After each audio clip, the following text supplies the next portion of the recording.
Bismillahirrahmanirrahim. Assalamualaikum warahmatullahi wabarakatuh. Alhamdulillahirrabbilalamin. Wabihi nasta'in ala umuri dunya waddin. Wassalatu wassalamu ala asyrafil anbiya wal mursalin wa ala alihi washabihi ajmain. Amma ba'du.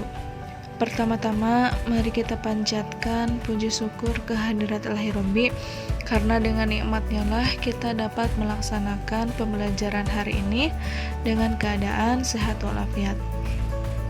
Sholawat beserta salam kita curahkan kepada junjungan Nabi besar kita, yakni Nabi besar Muhammad Sallallahu Alaihi Wasallam.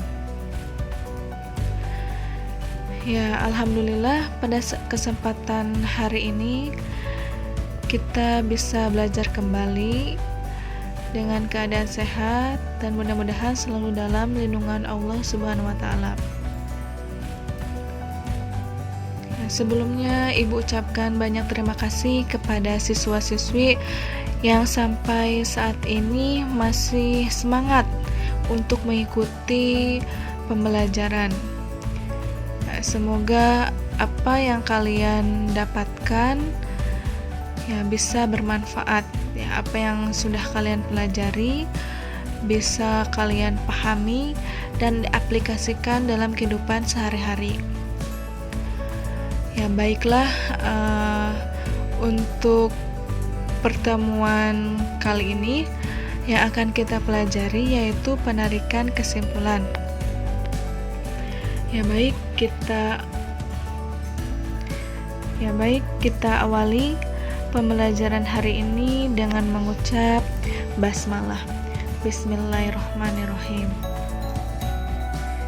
Ya, baiklah, untuk pertemuan kali ini yang akan kita pelajari yaitu materi penarikan kesimpulan dengan metode modus tollens. Ya, karena di sini ada 3 metode atau cara dalam melakukan penarikan kesimpulan, yaitu yang pertama modus ponens, kedua modus tollens, yang ketiga silogisme. Nah, penarikan kesimpulan dilakukan dari beberapa pernyataan yang diketahui nilai kebenarannya.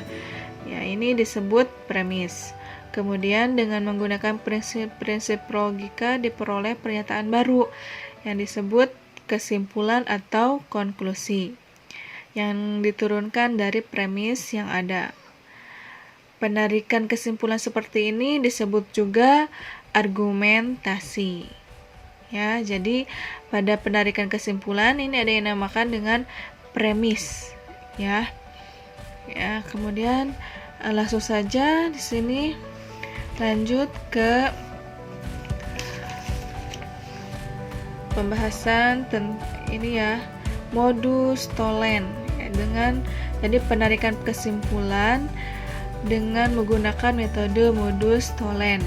Ini cara menyelesaikannya.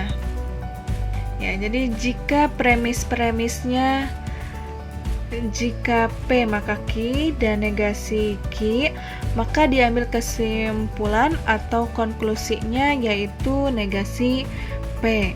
Penarikan seperti ini, ya ini disebut modus tollens. Nah, seperti ini.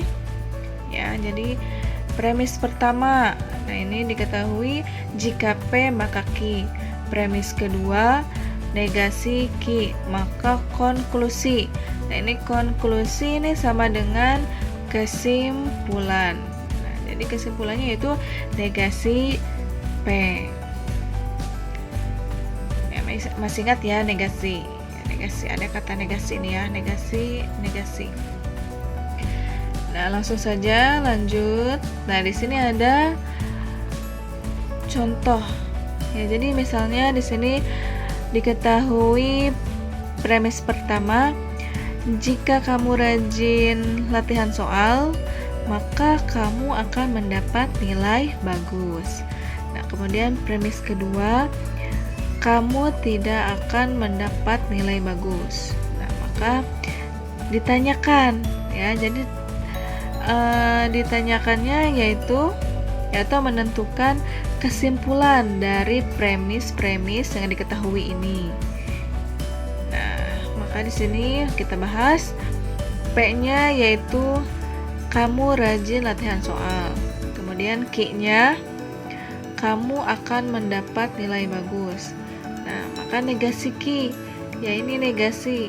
Kata negasi, nah di sini maka negasi Q-nya yaitu kamu. Ya, jadi di sini negasi Q-nya yaitu kamu tidak akan mendapat nilai bagus.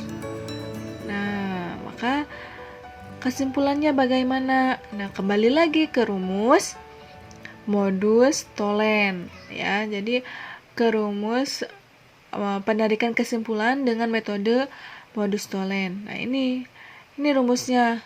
Premis 1, jika P maka Q. Premis 2, nah ini tadi ya, ini kan premis 2, kamu tidak akan mendapat nilai bagus. Nah, berarti kan di sini ada kata tidak, berarti kan negasi.